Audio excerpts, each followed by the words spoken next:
నమస్కారం. విష్ణు పురాణం 4వ రోజు పారాయణలోకి వచ్చామండి. ఈ భాగంలో పృథువు యొక్క గాథని వింటాం. ముందు భాగంలో వేణుడు అనేవాడి కుడి భుజాన్ని మధించి ఆ మథనంలోంచి పృథువు జన్మించాడని, అతని వల్లే భూమికి పృథివీ అనే పేరు వచ్చిందని అనుకున్నాము.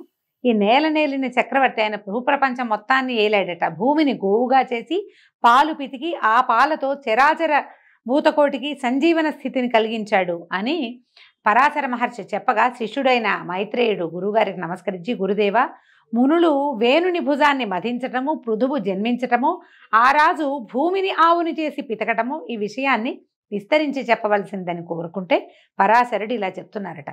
అంగుడు మృత్యుపుత్రిక అయిన సునీధను పెండ్లాడి ఆమె యందు కనినవాడు వేణుడు.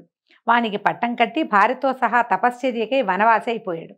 ఆ వేణుడు మాతామహ దోషం వల్ల పరిపాలన ధర్మపద్ధతిగా చేయక పాపపు పనులు చేసేవాడు.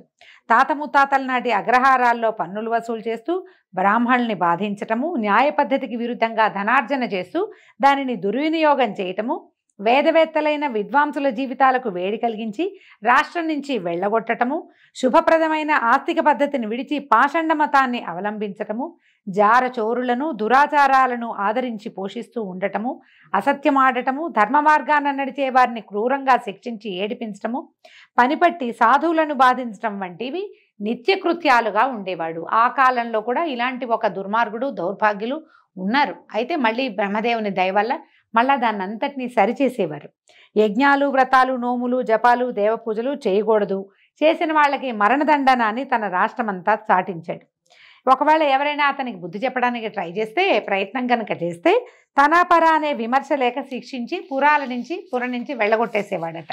ఇలాంటి వేణుని దుష్టపరతకి ఫలితం అనావృష్టి, పాడి పంట ఏక్యమైపోయినాయి.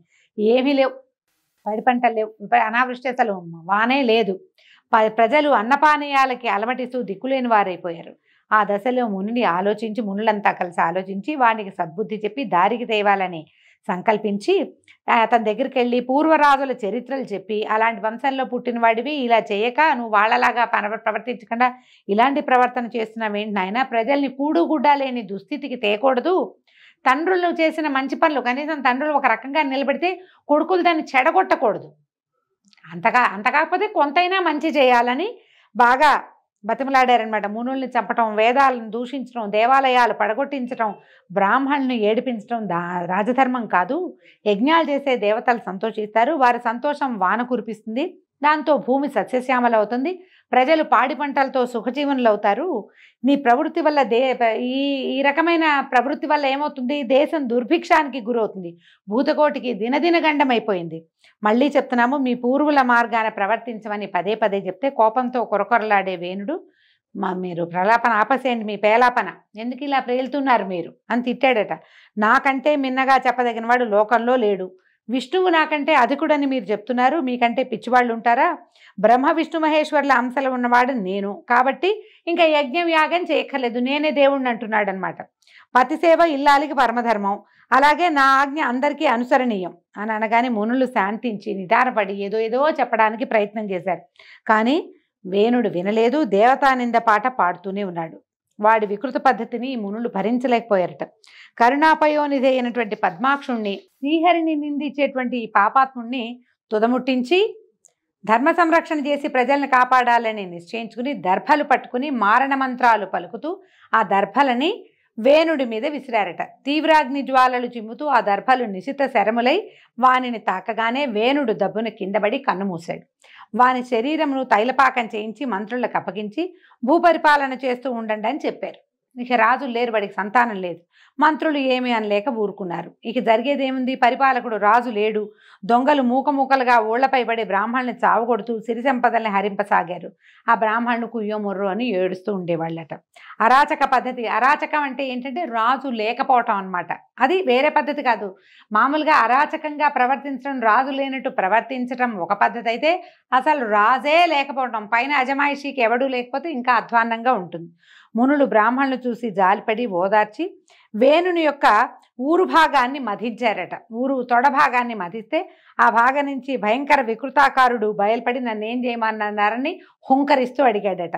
అయ్యో, అనుకున్నదొకటి అయిందొకటి, వీడిని తోటి ప్రశాంతంగా నువ్వు ప్రజాపాలన చెయ్యంటే వీడు హుంకారాలు చూస్తేనే జనం భయపడి చచ్చేటట్టున్నారు, ఇది పనికిరాదనుకున్నారు. ఏం చేశారు, వీడిని వింధ్య పర్వత ప్రాంతానికి వెళ్ళి మ్లేచ్ఛ కిరాత జాతులకు అధిపతిగా ఉండరా నాయన అంటే వాడు సుడిగాలిలాగా ఎగురుతూ తిరిగి వెళ్ళిపోయాడట అక్కడికి. మ్లేచ్ఛ కిరాత జాతులకి అధిపతిగా ఉన్నాడు. అక్కడి నుంచి ఏమనుకున్నారు, ఈ వేణుడిలో ఉన్న పాపం ఆ నిషాద రూపంలో వెళ్ళిపోయిందని సంతోషించి ఉదాత్త అనుదాత్త స్వరిత పద్ధతిని వేదమంత్రాలు ఉచ్చరిస్తూ ఈ తైలపాకంలో నూనెలో పెట్టారు కదా వేణుని దేహాన్ని, అతని కుడి భుజాన్ని మధించారట. మధిస్తే ఆ మదన ఫలితంగా సాటి లేని భుజబలము, దివ్య తేజస్సు, సులక్షణ లక్షితమైన అంగసౌష్ఠమము కలవాడై విష్ణువంశలో ఒక బాలుడు జన్మించాడు. అప్పుడు వాడిని చూసినటువంటి మునులు సంతోషించి ఈ బాలుడు తగిన ధరణీపతి, భూమికి తగిన భర్త వీడు అని ఏకవాక్కుగా అనుకొని వాడికి పృథువు అనే నామకరణం చేశారు. అప్పుట ఆకాశం నుంచి పుష్పవర్షం కురిసింది, దేవదుందుపులు మోగాయి, దేవగణాలు అభినందించారు.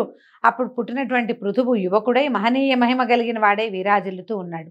అక్కడి నుంచి వాడి కోసమట ఆ పుట్టిన శిశువు కోసం దేవలోకం నుంచి విశిష్ట తేజస్సు గల ఖడ్గము, ధనుసు, అక్షయబాణ తూణీరాలు 2, వజ్రకవచము యుద్ధ సాధనాలుగా వచ్చాయి.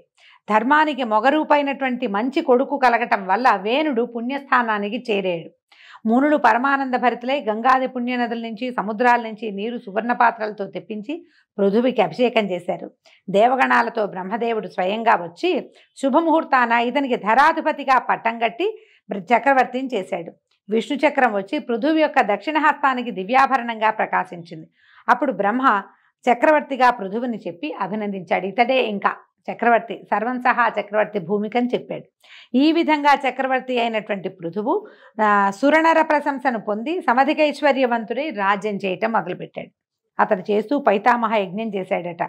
ఆ యజ్ఞానికి సంబంధించిన సూత్రమంత్ర ప్రభావంతో 2 కుమారులు పుట్టారట.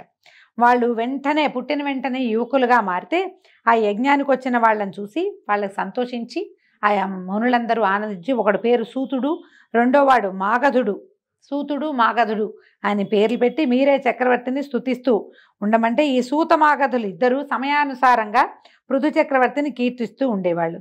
అయితే ఈ ప్రజలు ఆఖరి దప్పులకు లోనై ఆగలేక చక్రవర్తి వద్దకు వెళ్ళారట. వెళ్ళి మహారాజా, ధర్మ నష్టం, దానివల్ల అనావృష్టి, దాని మూలాన పాడి పంటలు నశించాయి, సస్యములు ఓషధులు జీర్ణాలై చెడిపోయాయి, ఇలా ఆకలి దప్పులకి చిక్కి మేము శల్యాలమైపోయాం. మేము అడవులకు పోయి అక్కడ దొరికి కందమూలాలతో కక్కుర్తిపడి ఎట్లాగొట్లా ప్రాణాలు నిలుపుకుంటున్నాను నాయన. అన్నం ధాన్యమూలం, అందరికీ ఆధారం అన్నమే. ఆ అన్నం లేకపోతే ఇంకా బతికెక్కడిది? ఆ అన్నం మాకు సంతృప్తికరంగా లభించే ఉపాయం చూపించి ప్రజారక్షకుడు వర్తిల్లు నాయన, నువ్వు ఇప్పుడు చక్రవర్తి అయ్యావు, మమ్మల్ని రక్షించమంటే అప్పుడు ఈయన ఆలోచించాడట. సస్యనాశం చేసి కరువు కలిగించిన ఆ భూమిని కూడా హతమారుస్తాను, భూమి వల్లే కదా మరి భూమి బిగిసిపోయింది, అందుకని పంటలు పండటం మానేసినాయి అని భావించాడు. అని చెప్పి ఈయన ఏం చేశాడట, ఈ భూమి మీద బాణం వేయడానికి లేచేసి విల్లందుకున్నాడు, బాణం సంధించాట. ఇక ప్రయోగించటమే తడవుగా ఉంది. భూమి అదిరిపోయి గోరూపం ధరించి బ్రహ్మ దగ్గరికి వెళ్ళాలని పరిగెడుతుంటే చక్రవర్తి అడిగట, నువ్వు ఎక్కడికి పరిగెత్తినా సరే నేను నీ వెనకాలే వస్తాను, నువ్వు నా బాణానికి గురికాక తప్పదు అనేసరికల్లా భూమి అందుట, ఓ రాజా, స్త్రీవధ పాపం అని తెలీదా నీకు? నన్ను చంపితే భూమినే, నన్నే చంపేస్తే నువ్వు పాలించేది దేనిని? ఈ ప్రజలందరినీ ఎట్లా నువ్వు బతికిస్తావు అనేసరికల్లా ఈయన అన్నట్ట, నువ్వు ప్రజలకి తిండి లేకుండా చేసిన దుర్మార్గురాలవి, అందరినీ సంరక్షించడానికి నిన్ను చంపడం పుణ్యమే కానీ పాపం కాదు, వారి స్థితి తర్వాత చూస్తాను, దైవబలం సమృద్ధిగా ఉన్నవాడిని నేను, వాళ్ళని సుఖంగా పాలించడం నాకేమీ కష్టం కాదు, నీ అంతు నేను చూస్తాను, కానీ నా దగ్గర ఒక ఉపాయం ఉంది, దానివల్ల ప్రజా సంరక్షణ జరుగుతుంది అనేసరికల్లా ఈ భూమి చెప్తోందనమాట, సస్యాలు ఓషధులు నాలో ఇమిడి జీర్ణమైపోయినాయి, భూమిలో ఉండిపోయినాయి, నువ్వేం చేస్తావు, నేను గోరూపంలో ఉన్నాను కదా, నాకు ఒక దూడని కలిగించు, అది తాగే సమయంలో, అది పాలు తాగే సమయంలో ఓషధులు సస్యాలు మళ్ళీ ఆవిర్భవిస్తాయి, ఆ ప్రయత్నం చేయమని గోరూపధర అయినటువంటి భూదేవి సెలవివ్వగా ఇతను ఏం చేశాడట, ఆ మాట విని సరేనని స్వయంభువుని దూడగా కల్పించి తానే ఈ పాలు పితికాడట. ఈ దూడగా ఎప్పుడైతే దూడ ఉంటుందో దూడ నోరు తగిలేసరికల్లా పాలు వాటంతటవే స్రవిస్తాయి. గోవు కాదు, తల్లి యొక్క ధర్మం అన్నమాట. ఈ లోకరీతి మనుషులైనా అంతే, ఏ జంతువైనా అంతే. సక్కింగ్ రిఫ్లెక్షన్స్ అని చెప్పుకుంటాం మనం ఇంగ్లీష్లో, ఇది ఒక మెడికల్ టర్మే. పిల్లలు పాలు తాగుతుంటే తాగిన కొద్దికి పాలు పుడతాయని చెప్తారు. స్త్రీలకి, మనుషులకు కూడా అంతే. ఎప్పుడైతే ఈ దూడగా మా స్వయంభువు వచ్చి తల్లి పాలు తాగడానికి భూదేవి గోరూపంలో ఉన్న భూమి దగ్గర పాలు తాగడానికి ప్రయత్నించాడో వెంటనే ఆమెలో ఉన్న ఓషధులు, సస్యాలు, పంటలు అన్నీ స్రవించడం మొదలుపెట్టినాయి పాల రూపంలో. అయితే ఈ దూడని వ్యాజంగా చేసుకుని ఋతు చక్రవర్తి స్వయంగా ఆ ఆవుని పితికితే ఏకధారగా పాల్పడ్డాయిట. అవి ఇట్లా కింద పడేసరికల్లా సస్యాలు మంత్రించినట్టుగా నూతన శోభతోటి పైకి లేచాయి. ఎక్కడ చూసినా భూమి సస్యశ్యామలంగా కన్నుల పండవుగా అయిందిట. ఆ పాలతోటి దేవదైత్య కిన్నరాజులకు, మృగాలకు, మానవులకు సమృద్ధిగా వారి వారికి కావలసినటువంటి ఆహారం సమకూరింది. ఆ విధంగా భూమిని మళ్ళీ యథాపూర్వ రూపానికి తెచ్చి సురనరరంజనముగా ఋతు చక్రవర్తి పరిపాలన చిరకాలం చేశాడు. ఆ సత్క్రియ వల్లే భూమికి ఆ చక్రవర్తి పేరుతోటి పృథివీ అనే పేరు వచ్చింది. పృథువు పేరు మీద నుంచే పృథివీ అని పేరు వచ్చిందట. ఈ పృథు చక్రవర్తి కథ విన్న వారికి ఎలాంటి పాపము అంటదు. తేజస్సు, సమృద్ధిగా సిరి సంపదలు, సుఖ సంతోషాలు, కీర్తి, ఆయురారోగ్య, ఐశ్వర్యాభివృద్ధి, అశ్వమేధ యాగం చేసిన ఫలితాన్ని ఆ విష్ణుమూర్తి ప్రసాదిస్తాడని చెప్పారు. ఈ పృథు చక్రవర్తికి అంతర్థి, వార్థి అని 2 కుమారులు కలిగారట. వారిలో అంతర్థికి శిఖండి అను భార్య యందు హవిర్ధానుడనే కుమారుడు కలిగాడు. వాడికి అగ్ని వలన పుట్టినటువంటి ధిషణ అనే కాంత యందు ఒక కొడుకు కలిగాడు. అతను యజ్ఞ సమయమందు కుశలను ప్రాచీనాగ్రములుగా ఉంచటం వల్ల ప్రాచీన బర్హి అని ప్రసిద్ధుడయ్యాడు. యజ్ఞం చేసేటప్పుడు అగ్రాలంటే కొసలని ప్రాచీనంగా ముందటం వైపు ఉంచటం వల్ల అతని పేరు ప్రాచీన బర్హి అని పేరు పెట్టారట. అతనికి సముద్రపుత్రి అయిన సౌవర్ణ యందు ధనుర్వేద పారంగతులైన ప్రచేతసులు అనేవారు 10 మంది కలిగారట. వారు భేదము లేని పద్ధతిలో ధర్మ ప్రవర్తనలై 10,000 సంవత్సరాలు సముద్రం మధ్యలో తపస్సు చేశారు అని చెప్పేసరికల్లా మైత్రేయుడు అడిగారు, ఈ గురువర్య, ప్రచేతసులు సముద్ర మధ్యంలో అంతకాలం తపస్సు చేయడానికి కారణం ఏంటి? ఆ కథ వినాలనుంది, అది ఏమిటి ఆ కథ, ఎందుకు తపస్సు చేశారు అని అడిగారు. ఈ ప్రాచీన బర్హి అనేవాడు ఇంద్రుడిలాగా భూవలయాన్ని ధర్మవైభవంతో పరిపాలించాడు. తన మాట జవదాటగా భక్తితో ప్రవర్తిస్తున్నటువంటి ప్రచేతసులనే కొడుకులతోటి ఒకసారి అన్నాడు, మీరు ధర్మ సమైక్యంతో ప్రవర్తించే బుద్ధిమంతులు కనుక మీకు అసాధ్యం ఏదీ ఉండదు. విష్ణువుని ధ్యానిస్తూ తపస్సు చేయండి. ఆ దేవుని అనుగ్రహం వల్ల భావికాల ప్రజాపతి శక్తి పొంది చరాచరభూత సృష్టి చేయండి అని చెప్పగా వాళ్ళందుకు అంగీకరించి సముద్రం మధ్యంలో ఉండి విష్ణువుని ధ్యానిస్తూ ఎంతో కాలం తపస్సు చేశారు. వాళ్ళకి విష్ణువు ప్రసన్నుడై ప్రత్యక్షమయ్యి, మీ తపస్సుకు మెచ్చాను, వరాలు కోరమంటే కమలా మనోరమణ, జగదేక పవిత్ర చరిత్ర, సరోజనేత్ర, శుభాలోకన, సకల లోకపాలన, మాకు ప్రజాపతి ప్రాభవాన్ని అనుగ్రహించమని పరిపరి విధాలుగా విష్ణువుని కీర్తిస్తూ తమకి కావలసిన వరాన్ని అడిగారు. అప్పుడు ఏం చెప్పాడంటే, మీ కుమారుడు దక్షుడనే పేరుతోటి ప్రజాపతి అవుతాడు అని వరమిచ్చి శ్రీపతి అంతర్హితుడయ్యాడు. అలాగా విష్ణువు వల్ల వరం పొంది వాళ్ళు సముద్ర మధ్యం నుంచి బయటకు వచ్చారు. ఇంతకాలం వాళ్ళు తపస్సు చేస్తూ సముద్రంలో ఉండిపోవటం వల్ల దేశం అరాచకమై చెట్లు తెగ పెరిగి భయంకరమైన అరణ్యంగా అయిపోయిందట. ఆ బాధ పోగొట్టాలని చంద్రుడు ఆలోచించి అవయవాల నిండు సొబగుతోటి మోహినీ దేవతను పోలినటువంటి ఒక కన్యను కల్పించి వారి వద్దకి తీసుకొచ్చాడట. మీరు దేశమందు లేకపోవటం వల్ల వృక్షాలు తెగ పెరిగి ఉండటంలో దోషం లేదు. ఇప్పుడు మీ కోపాగ్నికి చూడండి, ఈ చెట్లన్నీ మాడి మసైపోయినాయి. తపస్సు చేసిన వాళ్ళకి ఇంత దీర్ఘ కోపం ఉండకూడదు. చెట్లు మీకు అనుకూలంగా ఉండటానికి ఇదిగో ఈ కన్య ఈ వృక్షాల నుంచి ఆవిర్భవించి నా కిరణామృతం వల్ల పెరిగింది. ఈమె పేరు మారిష అని చెప్పాడు. ఈమెను గృహిణిగా పరిగ్రహించండి. అప్రమేయ బలుడైన సుతుడు జన్మిస్తాడు. ఆ కొడుకు మీకు నాకు గల తేజస్సు నుంచి భాగం పొంది దక్షుడనే పేరున ప్రజాపతి అవుతాడు. అతని వల్ల ప్రజా సమృద్ధి అవుతుందని సానునయంగా చెప్పగా ప్రచేతసులు అంగీకరించి చంద్రుడిని అడిగారట, ఈమె చెట్ల నుంచి ఎలా పుట్టింది, నీ కిరణ ప్రసారంతో ఎట్లా పెరిగింది వివరించమంటే మారిష యొక్క కథ చెప్తున్నారండి. ఇదొక విచిత్రమైన వృత్తాంతంగా కనపడుతుంది. ఒకప్పుడు కందుడనే ముని గోమతి తీరంలో అసాధారణమైన తపస్సు చేస్తుండగా ఇంద్రుడు భయపడి అతని తపస్సు చెడగొట్టాలని ప్రమ్లోచన అనే అప్సరసని రప్పించి గోమతి తీరాన తపస్సు చేస్తున్న కందుని నీ అందచందాలతోటి వశపరుచుకుని తపస్సు చెడగొట్టమని తగిన చెలికత్తెలతో వెళ్ళమని నియమించాడట. ఆ అప్సరస చెలికత్తెల్ని కొంతమందిని వెంబడబెట్టుకుని ఈ కందుడి ఆశ్రమానికి వెళ్ళింది.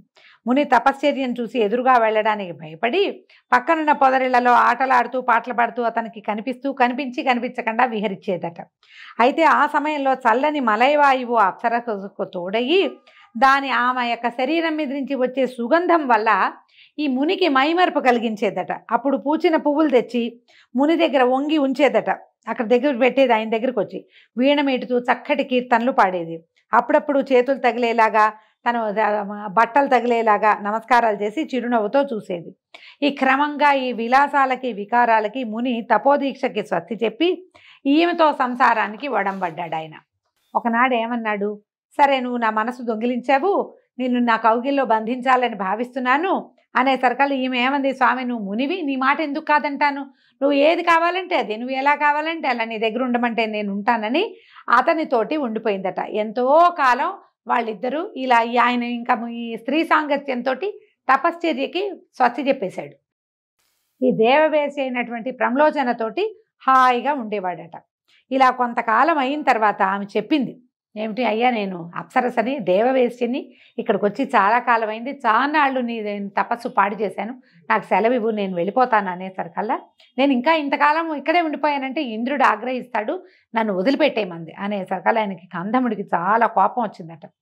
ఏమన్నాడు, నాకు ఇంకా సంతృప్తి కలగలేదు, నాతో ఉన్న నిన్ను ఇంద్రుడు ఏమంటాడు, ఇంకా కొంతకాలం ఉండమనని మళ్ళీ కొంతకాలం తనతో ఉంచుకున్నాడట. కొంతకాలం అయ్యాక ఈ ప్రమ్లోచి ఇంకా నాకు సెలవు ఇప్పించని బతిమలాడితే సరే ఈయన ఏమన్నాడు, నేను సూర్యోదయ కాలంలో దినకరుడికి అర్ఘ్యం ఇస్తుంటే నువ్వు నాకు కంటపడ్డావు, నీతో నిన్న రాత్రి ఉన్నాను, ఒక్క రాజుతోటే వెళ్ళిపోతావా అంటే, అయ్యా నువ్వు అలా అనద్దు, ఆయనకి ఏమనిపిస్తోంది, ఒకరోజే జరిగిందని అనిపిస్తోంది. ఈవిడ, అయ్యా నన్ను క్షమించు మునివర్య, నన్ను క్షమించు, ఎందుకంటే నువ్వు నాతో ప్రమాణవాక్గా చెప్తాను, నువ్వు నాతో గడిపిన కాలం 907 సంవత్సరాల 6 నెలల 3 దినాలు, యోగ దృష్టితో చూడు, నువ్వు ఇదంతా ఏమనుకుంటున్నావు, ఇవాళ పొద్దున కలిశాను, రాత్రి మాత్రమే గడిపానని భావిస్తున్నావు, ఇంతకాలము నువ్వు నాతోటే ఉన్నావు, నువ్వు కావాలంటే యోగ దృష్టితో చూడమనేసరికి ఆయన ధ్యానించి తెలుసుకున్నంటే ఒళ్ళు తెలియదు, స్త్రీ సాంగత్యం సమయాన్ని తెలియనివ్వదని పురాణం చెప్తోందండి. అయితే ఈయనకి కోపం వచ్చేసింది, అదంతా తెలుసుకునేసరికల్లా, నా తపస్సంతా పాడు చేసేవు, ఇంద్రుడు కపటోపాయం చేశాడు, అయినా తప్పు నీది, అయినా ఇంతకాలం నన్ను అలరించావు కాబట్టి నేను క్షమించాను, ఇక నా ఎదురుకుండా ఉండద్దు, ఇంకెప్పుడు నా దగ్గరికి రావద్దు, మళ్ళీ ఇంకోసారి నా తపస్సు పాడు చేయడానికి రావద్దు, నేను కళ్ళు మూసుకుంటాను, నువ్వు వెళ్ళిపోమన్నాడు అని గర్జించాడట సింహంలాగా. చిత్తం ఇక సెలవని ప్రమ్లోచి రివ్వున ఎగిరిపోయిందట. అయితే ఆ ఎగరటంలో ఆమె గర్భంలో ఉన్నటువంటి ముని యొక్క వీర్యము చెమటగా ఆమె అవయవాల నుంచి కిందకి కారిపోయిందట. ఇవేం చేసిందట, అక్కడ ఉన్న చెట్ల చిగురాకులతో చెమటని, ఒంటి మీద ఉన్న చెమటని తుడుచుకుని వెళ్ళిపోయింది. కందముని అక్కడి నుంచి వెళ్ళిపోయి పురుషోత్తమ తీర్థానికి వెళ్ళి ఈ అప్సరసతోటి గడిపిన అధర్మ ప్రవర్తన పాపం పోవటానికి బ్రహ్మసూత్ర స్తోత్రంతో మహావిష్ణువుని ప్రార్థిస్తూ తపస్సు చేసుకుంటున్నాడు ఆయన దారిని ఆయన. అయితే చెట్ల చిగురాకులలో కలిసినటువంటి ఆ ముని తేజస్సు నా కిరణాల నుంచి స్రవించే అమృతం చేత ఈ లతాంగి, ఈ అమ్మాయి రూపొందింది. ఆ మహాముని తేజస్సు దివ్యకాంత యొక్క గర్భరూపము, వాయువు చేత చెట్ల ఆకులలో పడటము, నా కిరణామృత దోహదము, ఈ విధంగా పుట్టినటువంటి ఈ మారిషకు సాటి కాగలిగిన స్త్రీయే లేదు. ఇంత అపురూపమైన సంగమం వల్ల ఈ బాలిక జన్మించింది నాయన. ఏ కర్తవ్యం మీరు దీన్ని పరిగ్రహించండి, దీని పూర్వజన్మ వృత్తాంతం చెప్తాను వినండి. ఇది ముందు జన్మలో ఒక రాజపత్నిగా ఉండేది. అనతి కాలంలోనే వితంతువైపోయి ఏ సుఖము కోరక శ్రీహరి భక్తురాలైంది నాయన. విష్ణువు ప్రత్యక్షమయ్యి, లలనా ఏమి నీ కోరికంటే, బాల్యం నందే వితంతువయ్యాను, మరి కామోపభాగం లేకుండా నేను మరణిస్తున్నాను కాబట్టి ఆ తృష్ణ తీరేలాగా నాకు భర్తలు ఎక్కువగా నా వారు కావాలి, నేను అయోనిజనై ఉండి వారితో సుఖించి ప్రజాపతి అయ్యే కొడుకుకి కన్నతల్లినవ్వాలని కోరుకుంది. హరి తథాస్తు అని అంతర్హితుడయ్యాడు. అదే ఈ మారిషగా రూపొందింది. మనకి ద్రౌపదీదేవికి 5 భర్తలు ప్రపంచంలో ఎవరైనా ఉన్నారా అని అడిగితే ఈ మారిష వృత్తాంతం మహాభారతంలో చెప్పబడుతుంది. మారిషకి 10 మంది భర్తలట. అయితే మీరు దీన్ని పరిగ్రహించండి అయ్యా, ఇదే ఆ మారిష. విష్ణువు యొక్క వరం వల్ల ఈమె అయోనిజగా, స్త్రీ గర్భం నుంచి వచ్చిన వీర్యము ఇలా ఈ రకంగా రూపొందింది. అపురూపమైన కలయిక వల్ల జన్మించింది ఈమె అయోనిజ, ఈమెను స్వీకరించండి అని చెప్పాడు. అప్పుడు ఇప్పుడు ఈ మహానుభావుడైనటువంటి ప్రజాపతి అయ్యే కుమారుడు కలుగుతాడు. ఇది మహావిష్ణువు యొక్క అనుగ్రహము.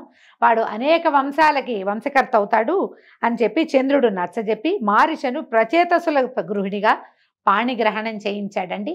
ఈ విచిత్రమైన మారిష వృత్తాంతోటి ఈరోజు విష్ణు పురాణాన్ని ఆపుతామండి. రేపు ఉదయం మళ్ళీ 5వ భాగంలో కలుసుకుందాము. నమస్కారం.